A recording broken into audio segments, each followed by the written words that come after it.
남북 전쟁 때에 많은 탈영병이 생겼습니다. 전쟁이 힘드니까 군사들이 병력을 이탈하기도 합니다. 그런데 평소에도 그렇지만은 전쟁 때에 군사들이 탈영하는 것은 그 군대의 큰 사기를 저하시키는 것이기 때문에 탈영병을 가벼이 징계하면 안 됩니다.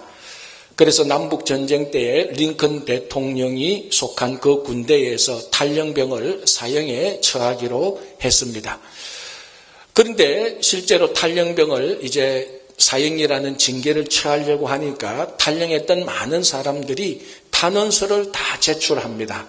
그런데 이 탄원서를 제출하면서 자기가 알고 있는 유력한 인사들이 선처를 호소하는 편지들도 붙이고 자기 가족들의 간절한 호소문도 붙이고 자기가 알고 있는 모든 친구들이 살려달라고 또 호소하는 편지를 붙여서 이 탄원서와 함께 다른 또 사람들의 선처하는 편지들을 붙여서 링컨 앞으로 계속해서 날아옵니다. 이제 그 탄원서를 담당했던 한 장교가 그날 또 많은 탄원서를 가지고 링컨 대통령 앞에 놓았는데 유독 한 탄원서만이 종이 한 장으로 되어 있습니다. 그래서 그 탄원서를 보니까 이 탈영했던 병사 자기 자신이 탄원하는 내용 이것밖에 없습니다. 무슨 말인가 하면은 이 병사의 선처를 호소하는 친구들의 편지도 없고 가족들의 선처하는 호소문도 없고 유력한 인사들의 어떤 편지문도 없고 달랑 탄원서 한 장뿐입니다. 그래서 링컨 대통령이 이상해서 이 담당 장교한테 다른 모든 이 탈영병의 탄원서에는 선처하는 편지들이 붙어 있는데 왜 이 사람만 없는가 알아보라고 했습니다. 그래서 알아보니까 이 탈영병의 가족들이 전쟁 때문에 다 죽고 한 명도 남지 않았고 그렇기 때문에 이 탈영병의 병사를 선처하는 유력한 인사들도 그들도 보지도 않고 친구들도 다 뿔뿔이 흩어져서 달랑 요 병사 한 명만 남았다는 것을 알려줍니다. 링컨 대통령이 그 사정을 듣고 보니까 갑자기 마음이 뭉클해지고 큰 동정심이 생깁니다. 이 전쟁터에 그래도 탈영했던 다른 군사들은 아는 사람들을 총동원해서 살려달라고 호소하는데 요 병사는 달랑 탄원서 한 장 자기가 자기 자신만 살려달라고 호소하는 걸 들으니까 마음이 참 뭉클하고 동정심이 생겼습니다. 이 담당 장교가 대통령에 말합니다. 내일 어떻게 처분할까요? 링컨 대통령이 대답합니다. 내가 오늘 밤에 사정을 보고 내일 아침에 알려주겠다. 그래서 그날 밤에 링컨 대통령이 고민을 합니다. 이 병사를 어떻게 처리해야 될까? 이제 그렇게 고민하고 나름대로 답을 내리고 그날 밤을 잠을 자고 그 다음날 아침에 그 담당 장교가 와서 대통령 각하 이 탈영병 군사를 어떻게 처리할까요? 이렇게 말하니까 링컨 대통령이 말합니다. 살려주어라. 아니 그러니까 이 장교가 놀랍니다. 아니 선처를 부탁하는 가족도 친구도 유력한 인사도 없는데 이 탈영한 군사를 무작정 살려두면은 이 군사의 그 병력의 저하가 사기되니까 깜짝 놀랍니다. 아니 어떻게 이 군사를 이렇게 탈영한 군사를 살려줄 수 있습니까? 라고 말하니까 링컨 대통령이 말합니다. 어젯밤에 이 탈영병 군사의 유력한 친구가 찾아와서 자기에게 호소를 했다는 겁니다. 내가 이 병사의 유력한 친구의 호소를 도저히 거절할 수가 없네 라고 말했습니다. 그러니까 이 장교가 아니 이 탈영병 군사에게는 친구도 가족도 유력한 인사도 아무도 없습니다. 도대체 누가 찾아왔다는 말입니까? 링컨 대통령이 말합니다. 내가 어젯밤에 이 탈영병 병사의 내가 나 대통령이 친구가 되기로 했네. 그래서 미 합중국의 대통령이 이 탈영병 군사의 친구가 되어서 호소하는데 내가 어떻게 거절할 수 있겠나. 그래서 내가 이 탈영병 군사를 살려주기로 했네 라는 일화가 있습니다. 참 감동적이죠. 무슨 말인가 하면은 참된 친구는 다른 친구를 살려줄 수 있습니다. 원래 저희 교회 이름을 친구교회로 변경했습니다.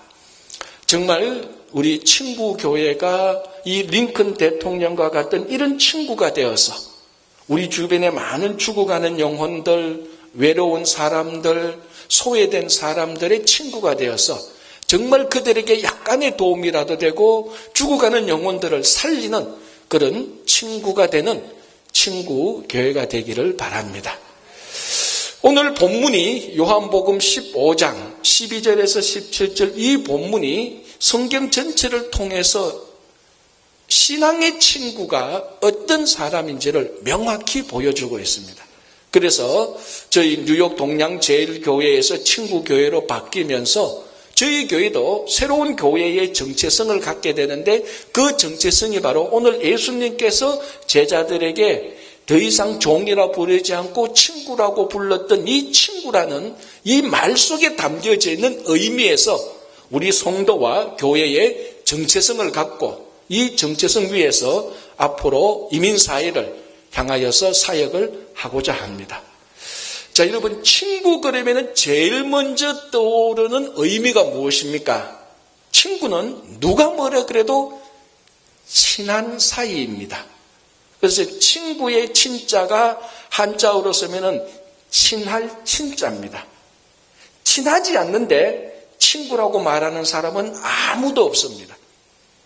아버지와 아들 관계라 할지라도 스승과 제자 관계라 할지라도 어떤 관계라도 서로 친하면은 모두 다 친구가 될 수 있습니다. 그래서 친구의 첫 번째 가장 중요한 그 의미는 서로 친하다는 것입니다. 근데 이 친하다는 뜻의 더 정확한 의미는 친밀감입니다. 근데 친밀감하고 친근감하고 좀 차이가 있습니다. 자, 여러분들이 TV를 통해서 자주 보는 영화 배우들, 운동선수들, 아나운서의 앵커들을 거의 매일 한두 번씩 보기 때문에 오늘 또 그 배우나 스포츠 스타를 볼 때 친근감이 듭니다. 매일 보니까. 근데 그 스포츠 스타와 그리고 배우들과는 친근감은 들지만은 친하지는 않습니다. 다시 말하자면 친근감은 있지만 친밀감은 없습니다. 왜냐하면은 친근감이라는 것은 한쪽 일방 통행입니다. 그냥 나 혼자 그렇게 친근감이 우호적인 감정이 드는 거예요. 그런데 상대방은 나를 전혀 몰라요. 그래도 나는 친근감이 들어요. 그러나 친하다는 것, 다시 말하자면 친밀감은 일방적인 관계가 아니고 상호 교류적인 관계입니다. 그래서 내가 누구하고 친하다라는 말은 나도 그 사람과 나도 서로 상호 교류가 있을 때 친하다라고 말합니다. 여러분들이 어느 유명한 그 영화 배우 보고 나 그 영화 배우하고 되게 친해 이렇게 말합니까? 아니잖아요. 왜? 그 배우는 여러분 전혀 모르는데. 그러나 서로 만나서 대화를 하고 교류가 있고 친한 감정이 생길 때 그 배우는 내하고 굉장히 친해, 친밀감이 있어 이렇게 말을 하는 것입니다. 그래서 친하다라는 말, 친구에서 친하다는 말은 일방적인 관계가 아니고 상호 교류적인 관계입니다. 예수님께서 제자를 친구라고 말을 했을 때 예수님과 제자들이 상호 교류를 하는 것입니다. 3년 동안. 그래서 친구라고 부를 수 있는 것입니다. 우리가 성경을 보면은 하나님과 가장 상호 교류를 많이 하면서 친했던 우리 믿음의 선진이 한 분 있습니다. 그 사람은 다름 아닌 아브라함입니다. 하나님께서 직접 아브라함을 가리켜서 내 친구다, 나의 벗, 나의 친구 아브라함이라고 호칭을 했습니다. 우리 성경을 보면은 신구약 전체를 보면은 인물들이 한 2,000명에서 3,000명이 나옵니다. 그 2,000명, 3,000명 가운데서 하나님이 직접 어느 한 사람을 지적해서 이 사람은 내 친구다라고 말을 했던 사람은 딱 한 명밖에 없습니다. 아브라함입니다. 물론 모세도 가만히 보면은 친구라고 말은 안 했지만은 친구였던 관계의 흔적들은 나타납니다. 그러나 직접 대놓고 이 사람은 내 친구다라고 말을 했던 사람은 아브라함 한 사람밖에 없습니다. 그러면은 아브라함과 하나님은 친구인데 우리가 이 창세기를 보면은 정말 아브라함과 하나님이 친구라는 것을 우리가 알 수 있습니다. 친구는 서로 상호 교류적이라고 말을 했습니다. 아브라함은 가는 곳마다 제단을 쌓으면서 하나님께 예배를 드리고 하나님을 만납니다. 어렵고 힘들 때마다 하나님께 기도합니다. 하나님 역시 아브라함이 하나님을 찾아오는 것보다 훨씬 더 자주 하나님이 아브라함을 더 많이 찾아옵니다. 창세기 15장부터 보면은 하나님이 번거로울 정도로 아브라함을 많이 찾아옵니다. 여러분 한번 보시면요. 아니, 하나님이 정말 심심한 것 같아요. 너무너무 심심해서 맨날 아브라함을 찾아오는 것 같아요. 창세기 15장부터 한번 보십시오. 매 장마다 아브라함은 요청 안 했는데도 하나님이 나타납니다. 심심해서. 친구 집에 찾아가는 것처럼. 하나님이 아브라함에게 나타나사. 하나님이 아브라함에게 나타나사 하늘의 별처럼 바다의 모래처럼 복을 주겠다고 말을 하고 가더니만 또 그 다음날 하나님이 아브라함에게 나타나사 서로 언약을 맺자 그러고 또 그 다음날 하나님이 아브라함에게 나타나서 만물의 상수리 밑에 나타나서 네 안에 사라가 아이를 낳을 것이다. 또 이렇게 얘기합니다. 여러분 한번 보십시오. 이게 신과 인간과의 만남으로 볼 수 없을 정도로 친밀감이 있습니다. 가장 대표적인 게 무엇인가 하면은 하나님이 소돔과 고모라를 보시고 너무 타락함을 보시고 심판하기로 작정하셨습니다. 그냥 심판하면 돼요. 그런데 하나님이 심판하기 전에 누구하고 서로 대화를 합니까? 아브라함하고 먼저 대화를 해요. 그냥 심판하면 되는데 우리도 그렇잖아요. 무슨 일 하면 되는데 친구한테 미리 비밀을 얘기합니다.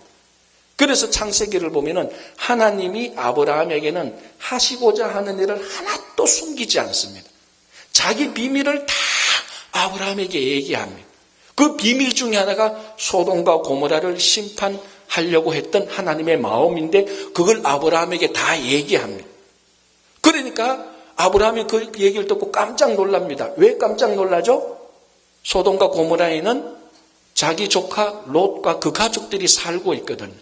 그러니까 아브라함이 하나님에게 말합니다. 의인을 죄인과 같이 멸망시키는 것은 하나님의 뜻이 아니지 않습니까?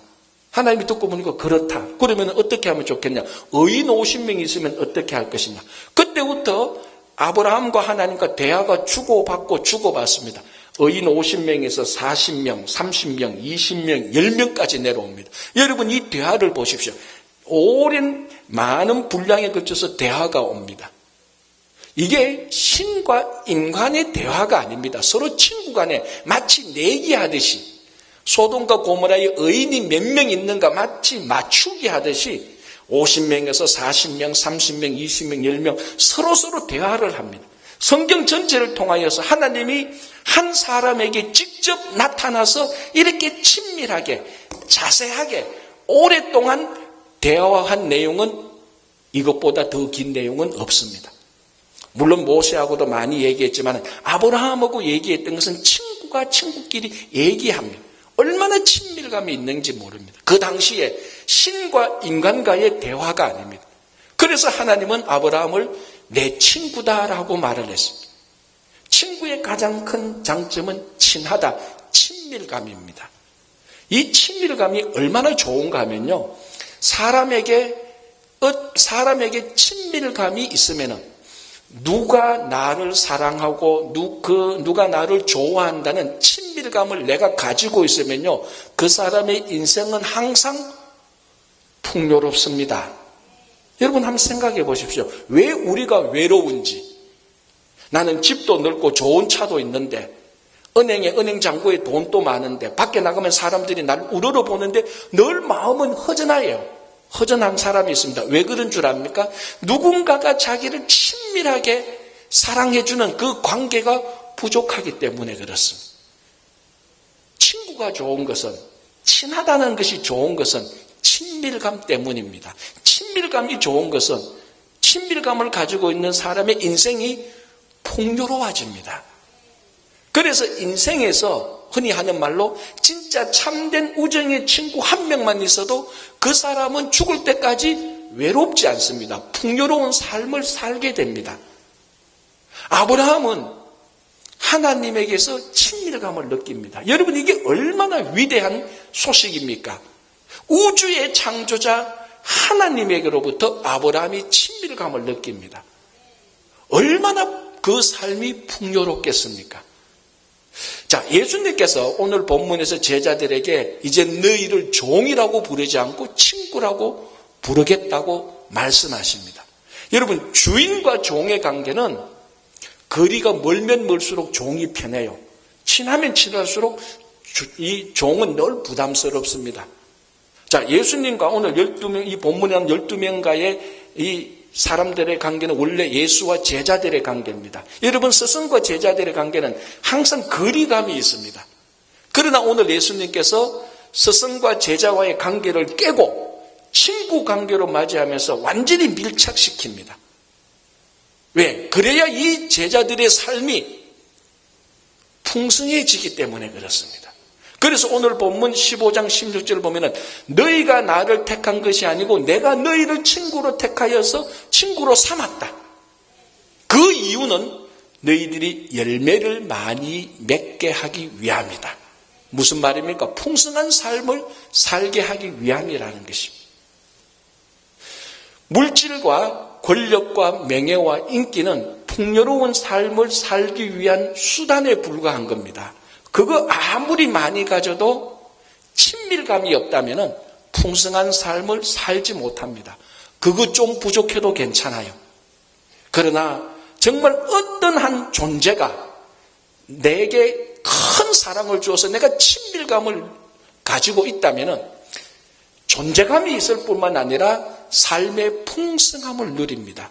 그게 다름 아닌 우주의 창조자 하나님이시고 그게 다름 아닌 그 하나님이 이 땅에 오신 메시아가 내게 대해서 그만큼 친밀감을 가지고 있는 것을 내가 안다면 내 삶이, 우리의 삶이 얼마나 풍성해지겠습니까?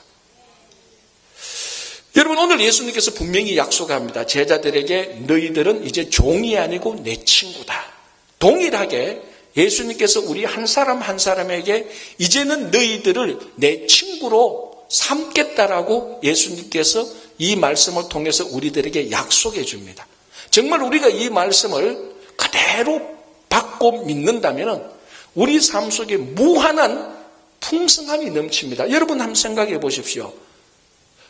예수님이 내 친구인데 얼마나 기분이 좋겠습니까? 우리 보통 흔히 말하듯이 밖에 나가면은 자기 친구 자랑하는 사람이 있습니다. 아, 그 장관 말이지. 어릴 때 내 고등학교 동문이잖아. 내 뒤에 앉아서 내가 걔 수학 가르쳐줬어. 근데 장관이 돼서. 근데 그 친구가, 그 장관이 내 친구. 근데 내하고 굉장히 친해. 그건 밖에 나가서 그 말만 해도 어깨가 펴지고 삶이 기뻐요. 그런데 우주의 창조자 하나님이 내 친구예요. 예수님이 내 친구예요. 내가 친구하자고 말 안 했는데 먼저 내게 찾아와서 내가 네 친구 하자 이렇게 말해주는 겁니다. 여러분, 이민사회에 가장 큰 힘든 게 뭡니까? 외로움입니다. 그죠? 결국은 이것저것 따져봐도 제일 힘든 건 외로움입니다. 이 외로움을 극복할 수 있는 가장 중요한 인간 관계는요, 친구 관계입니다. 아버지와 아들이 같이 한 집에 있어도 아버지와 아들 관계가 친구 관계가 아니면요, 남남하고 똑같아요. 형제들끼리 친구 관계가 아니면요, 아버지 재산 가지고 원수 되는 거 주변에서 수두룩하게 많이 보잖아. 남편과 아내 관계가 한 집에서 같이 살아도 친구가 아니면은 원수도 그런 원수가 없습니다. 모든 관계는 다 친구 관계로 전환될 수가 있습니다. 아버지와 아들도 친구가 될 수 있고요. 부부도 친구가 될 수도 있고요. 아니, 사실은 친구가 되어야 돼요. 임금과 신하도 친구가 될 수 있고 스승과 제자도 친구가 될 수 있어요. 이 친구가 주는 친밀감이 있을 때 언제 어디서 무엇을 해도 그 삶은 풍성합니다. 우리가 이민사회에 살면서 이 외로움을 어떻게 극복할 것이냐. 여러분, 정말 예수님이 나의 친구가 되고 내가 예수님이 친구가 되는 그 믿음이 주는 친밀감, 그 삶에서 우리가 풍성함을 누리게 되는 것입니다. 그래서 우리 친구교회가 이제 이 이민사회에 어렵고 힘들고 외로운 사람들에게 친구가 되어 줘야 되는 것입니다. 예수님이 우리의 친구가 되어 주셨듯이 우리가 그 한 사람 한 사람들에게 친구가 되어주는 사역을 이제 앞으로 우리가 해야 되는 것입니다. 그래서 이 이민사회가 친구교회가 있어서 참 외롭지 않았다, 즐거웠다, 내 인생이 풍요로웠다는 그런 고백이 계속해서 들려지기를 간절히 바랍니다. 또 친구에 따라서요, 자부심이 생깁니다. 아까도 제가 얼핏 얘기했지만, 야, 내 친구 장관이잖아. 그 친구 내 뒤에 앉아서 내가 수학 가르쳐줘서라고 말할 때 은근히 친구를 올림으로 사실은 누구를 올립니까? 자기가 올라가요. 자부심이 생깁니다. 여러분, 친구가 어떤 사람인가에 따라서 내 프라이드가 굉장히 올라갑니다. 아브라함을 보십시오. 아브라함은 우주의 창조자를 자기 친구로 삼았어요. 하나님이 더 심심해서 아브라함을 자꾸 더 많이 찾아왔어요. 좀 우리 세상적인 말로 하면 번거로운데 나는 사라하고 살림 살고 싶은데 하나님이 자꾸 찾아와. 친구가 자꾸 찾아와. 그 정도로 하나님은 아브라함을 친구 삼았어요. 아브라함의 우주의 창조자가 아브라함의 친구인데 얼마나 아브라함의 삶에 자부심이 있겠습니까? 물론 창세기를 보면 그런 말은 없습니다. 그러나 아브라함이 갈대아 우르를 떠나서 가나안 땅에 살 때 그 가나안 땅에 많은 우상들이 있었습니다.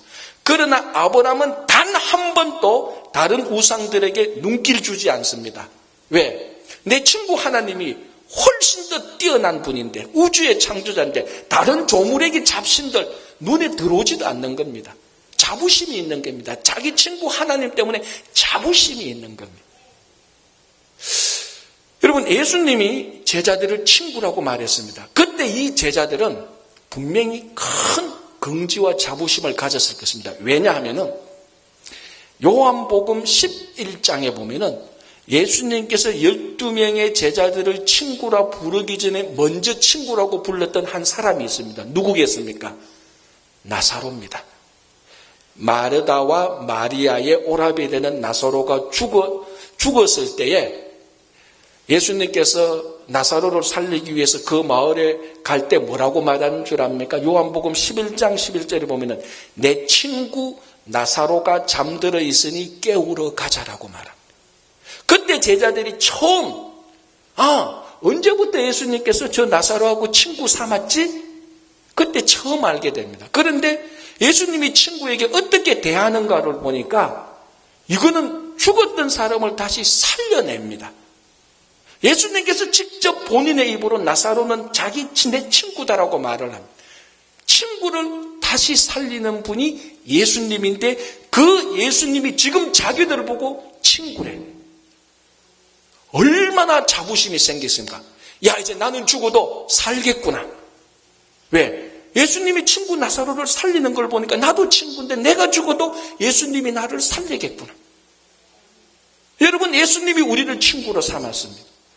확실합니다. 정말 여러분들이 예수님의 친구고 예수님이 여러분들의 친구면 여러분들, 우리 모두는 죽어도 삽니다. 예수님께서 살려주시잖아요. 또 그 살리시기 위해서 죽으셨다가 본인 스스로가 부활하셨습니다. 여러분, 바로 우리 친구 교회가 이런 큰 자부심을 갖기를 바랍니다. 이건 교만이 아닙니다. 이건 오만도 아니고 자만도 아닙니다. 하나님께서, 예수님께서 나의 친구가 되시는 것. 내 친구는 우주의 창조자시고 내 친구는 죽은 사람도 살리는 능력의 주님이시다. 그분이 내 친구가 될 때 우리는 신앙의 자부심을 가지게 되는 것입니다. 정말 바라기는 우리 이민사회가 앞으로 우리 친구교회를 통해서 자부심을 가졌으면 좋겠습니다. 그러기 위해서는 물론 우리가 겸손하게 지역사회를 섬겨야 되겠죠. 그러나 나중에 이민사회가 야, 우리 살고 있는 이 사회에 친구 교회가 있어서 이런 교회가 있어서 우리가 참 신앙에 자부심이 생긴다라는 그런 말을 들을 수 있도록 우리가 겸손히 정말 예수님의 친구가 되어서 친구의 사역을 잘 감당했으면 참 좋겠습니다. 저 오늘 이 본문에서 예수님께서 제자들을 친구라고 말하면서 계속해서 강조하고 있는 신앙의 덕목이 있습니다. 무엇입니까? 사랑입니다.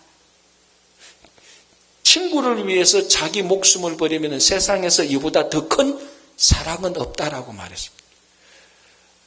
너희들이 내 계명대로 행하면 나의 친구라고 말했는데 여기서 말하는 계명은 서로 사랑하라는 것입니다. 그래서 친구 사이에 있어서 가장 중요한 것은 사랑하는 관계입니다. 여러분, 우리 성경에서 가장 아름다운 신앙의 우정 관계를 가진 사람이 누굽니까? 요나단과 다윗입니다. 우리 사무엘상 18장에서 20장까지 보면요, 사울이 다윗을 죽이려고 6번 시도합니다. 3번은 창을 던져서 다윗을 죽이려고 했지만 다윗이 죽지 않고 살고, 2번은 사울이 자기 딸 메랍과 미가를 사울의 아내로 줌으로 말미암아 조건으로 블레셋 사람들과의 관계를 맺게 해서 블레셋 사람들의 손에 의하여서 다윗이 죽도록 간접 살인을 유도합니다. 그것도 안 되니까 사울의 군사들 가운데 암살단을 보내서 다윗을 죽이려고 합니다. 6번이나 시도했는데 다윗이 죽지 않습니다. 다윗이 죽지 않았던 가장 중요한 이유는 물론 하나님의 보호하심이었죠. 물론 미갈도 도웁니다. 그러나 결정적으로 다윗이 죽지 않도록 사울의 손에서 보호했던 한 사람이 있습니다. 누굽니까? 요나단이죠. 요나단은 사울의 아들입니다. 사실 그 정황을 보면은 요나단은 다윗의 친구가 될래야 될 수 없는 관계에 있는 사람입니다. 다윗이 골리앗을 죽였을 때 온 백성들은 사울은 천천히요 다윗은 만만이라고 말을 했을 때 백성들의 마음속에는 사울 다음에 왕은 다윗이라고 이미 마음으로 다윗을 그 다음 왕으로 모시고 있었습니다. 그럼 누가 제일 기분 나빠야 됩니까? 요나단이 제일 불쾌해야 되죠. 왜? 사울 다음에는 당연히 자기가 왕이 되어야 하는데 백성들은 이미 마음에 다윗을 왕으로 삼고 있으니까 제일 다윗을 원수시하고 다윗을 제일 먼저 죽여야 될 사람은 사실은 사울이 아니고 요나단이어야 됩니다. 그런데 희한하게도 요나단이 목숨을 걸고 다윗을 지켜냅니다. 자기 아버지의 칼날로부터. 한 번은 지금 이제 다윗이 계속해서 사울의 칼날을 피해서 도망 다닐 때 사울과 다윗 사이의 관계는요, 장인과 사위 사이입니다. 그죠? 그래서 매달 초하루가 되면은 사울의 가족들이 모여서 저녁 식사를 합니다. 3일 동안. 그런데 이제 이 다윗이 그 가족 식사에 참여하려니까 겁이 나는 거예요. 왜? 자기 장인 사울이 자꾸 죽이려고 하니까. 그래서 요나단을 만납니다. 야, 이번 초하루에는 내가 식사 자리에 못 가겠다. 요나단이 무슨 말? 왜? 하니까 야, 사울왕이 자꾸 나를 죽이려고 해서 내가 겁이 나서 못 가겠어. 하니까 요나단이 그래, 아버지가 좀 괜찮은 줄 알았는데 또 안 좋네. 내가 그러면은 이번에 다시 아버지의 의향을 내가 알아볼게. 그래서 다윗이 말합니다. 그러면 내가 사울왕이 묻거든 내가 가족 제사 때문에 베들레헴에 갔다고 좀 얘기를 해줘. 그러면서 초하루 식사에 다윗이 빠집니다. 첫째 날에 다윗이 빠져도 사울이 가만히 있습니다. 둘째 날 보니까 또 다윗이 빠집니다. 그러니까 사울이 화가 나서 요나단에게 묻습니다. 다윗이 왜 오늘 여기에 빠졌냐? 식사 자리에 와야지. 사위가 와야지. 이렇게 말하니까 요나단이 말합니다. 아, 다윗이 베들레헴에 가족 제사가 있어서 간다고 하기에 내가 보내줬어요. 아니, 당연히 가야 되지요. 라고 말하면서 요나단이 아버지 사울 앞에서 다윗을 변호합니다. 이때에 사울이 화가 머리끝까지 나와서 자기가 가지고 있는 단창을 가지고 자기 아들 요나단을 죽이려고 창을 던져버립니다. 다행히 죽지는 않습니다. 이만큼 요나단은 목숨을 걸고 자기 친구 다윗을 지켰습니다. 왜 그런 줄 아십니까? 사무엘상을 읽어보면 요나단이 다윗을 자기 생명처럼 사랑했다고 말합니다. 여러분, 이 세상에서 가장 존귀한 게 뭡니까? 자기 생명이죠. 자기 생명보다 존귀한 것은 아무것도 없습니다. 다윗은 자기 생명같이, 요나단은 자기 생명같이 존귀한 다윗을 위하여서 자기 목숨을 내어놓으면서까지 지키고 보호했습니다.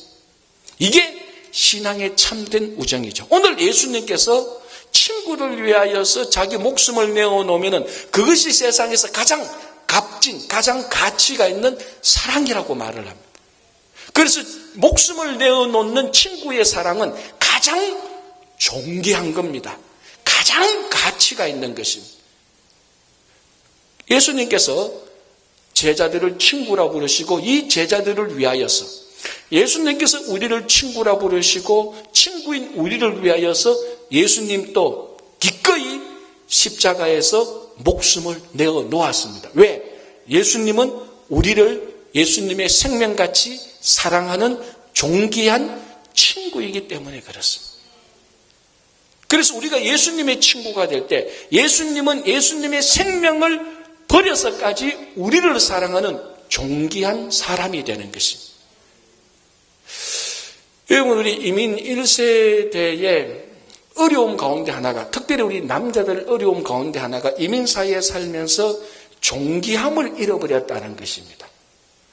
영어도 못하고 미국의 사회 시스템에 적응도 못하고 자기의 좋은 전공 능력이 있는데 그것도 사용 못하고, 그리고 그래서 자기가 존귀함을 얻을 수 있는, 능력을 발휘할 수 있는 그런 일이 있음에도 불구하고 그보다 몇 단계 낮은 일을 하게 될 때, 몇 년씩 일을 하게 될 때 굉장히 존귀함, 한 인간의 존귀함을 받지 못하는 경우들이 허다합니다. 우리 이민 1세대. 정말 고개를 푹 숙인 남자들입니다. 한 분 한 분 만나보면 성품도 고결하고 능력도 참 많은데 이 성품과 고결한 능력에 훨씬 못 미치는, 사회적으로 봐서 미천한 일을 하게 될 때, 또 사회가 그렇잖아요. 그런 미천한 일에 있는 사람들에게 존귀함을 표시지 안 합니다. 막 대합니다. 그래서 우리 이민 1세대의 남자들이 참 존귀함을 많이 잃어버려서 힘듭니다. 진짜 자존심 상하기도 하고 체면 꾸기도 하고 왜 이민 왔나라고 생각할 때가 한두 번이 아니죠. 바로 오늘 그런 우리 이민자들에게 예수님이 말합니다. 내가 너의 친구다.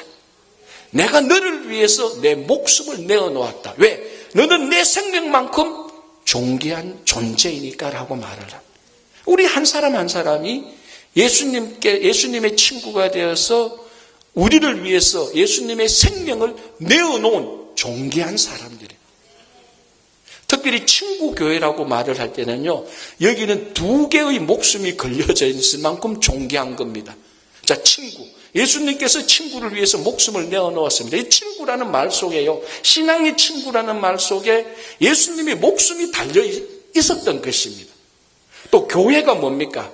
모든 교회는 하나님이 자기 피로 사신 교회입니다. 사도행전 20장 28절에 하나님이 자기 피로 사신 교회라고 말을 합니다. 아무리 큰 교회든지 수만 명 모이는 교회든지 2명, 3명 모이든지 똑같이 하나님의 피를 흘려가면서 산 교회입니다. 우리 친구 교회도 마찬가지고.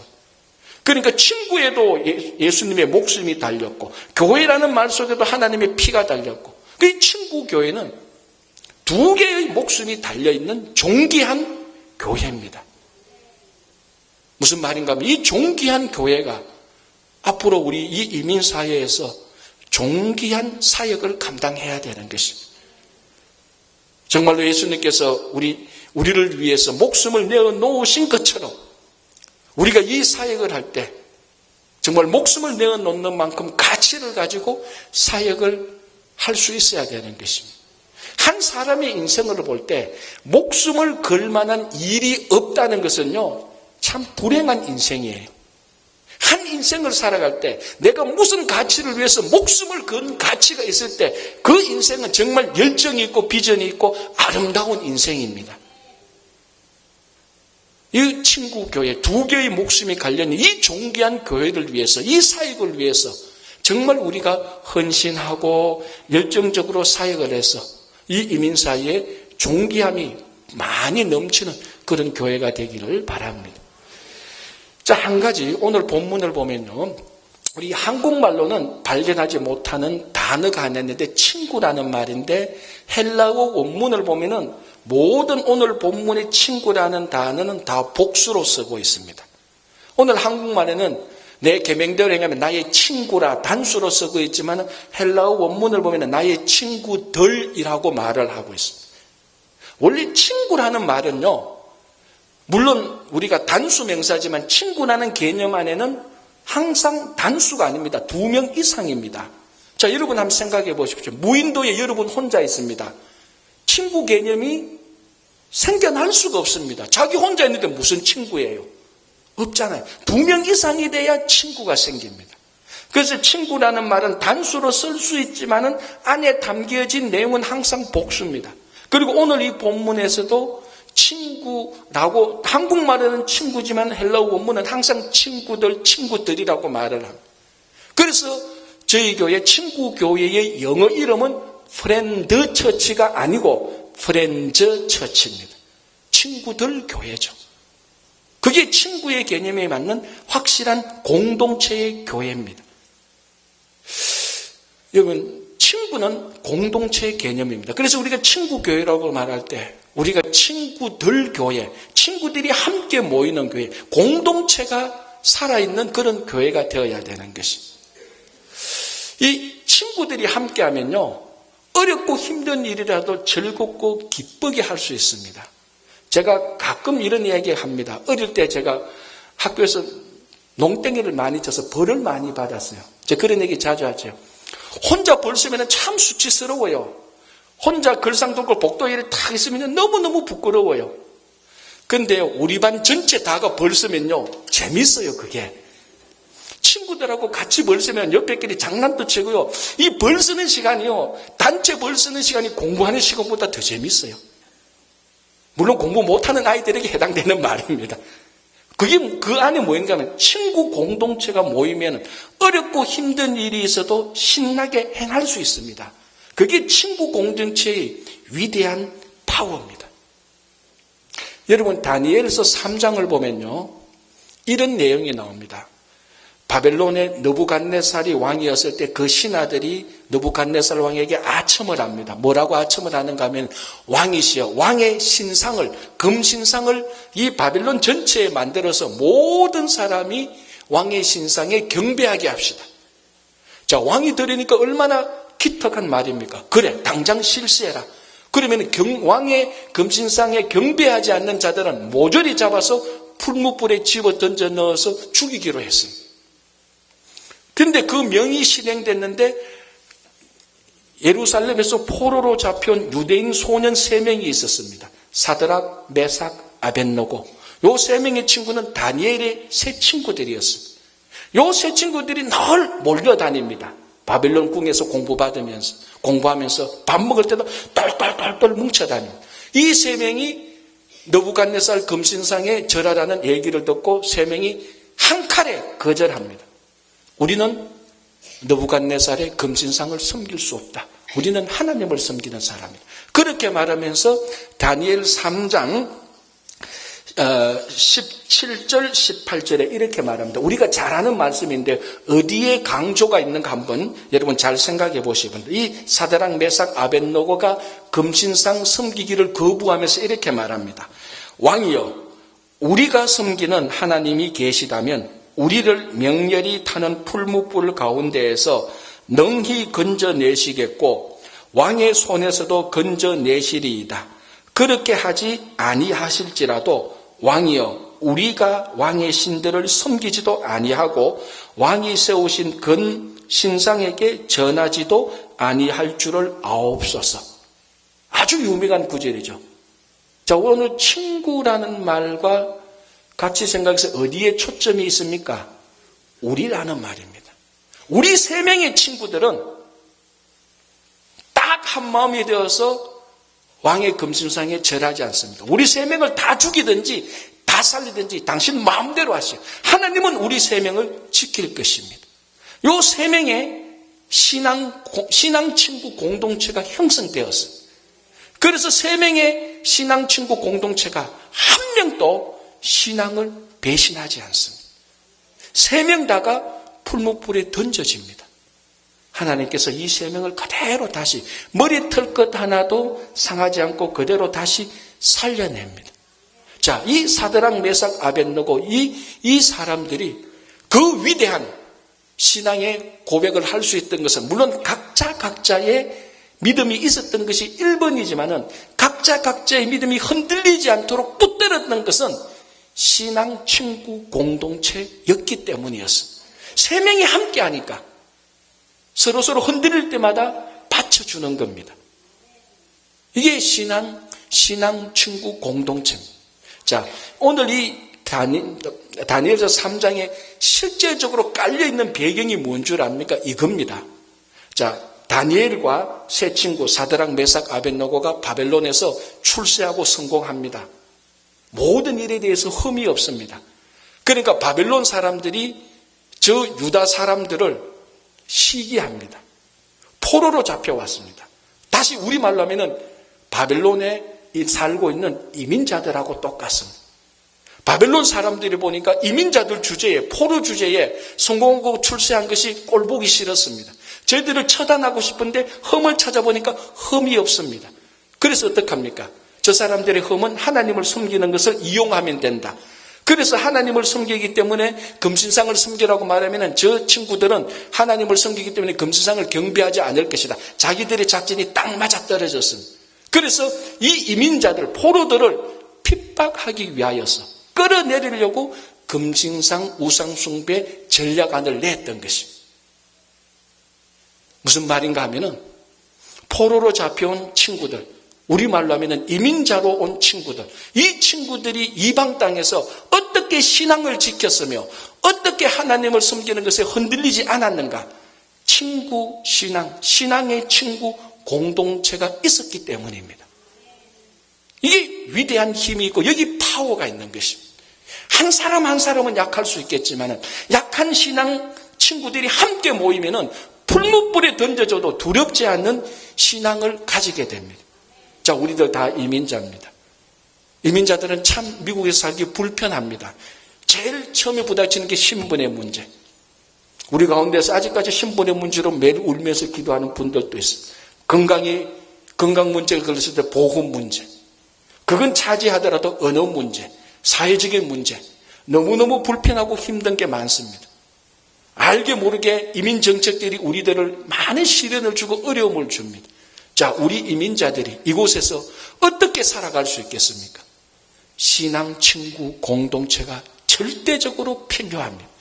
그 신앙 친구 공동체가 있을 때 외롭지도 않고 힘들지도 않고 우리끼리 연약한 사람끼리 모였을 때 위대한 힘을 발휘하게 됩니다. 그래서 오늘 이 풀무불에 던져졌을 때 3명의 친구들이 우리가 라고 말을 합니다. 이 말의 의미는 우리 3명의 친구가 이 말입니다. 그래서 우리 친구 교회가 정말 이런 신앙 친구 공동체가 되기를 바랍니다.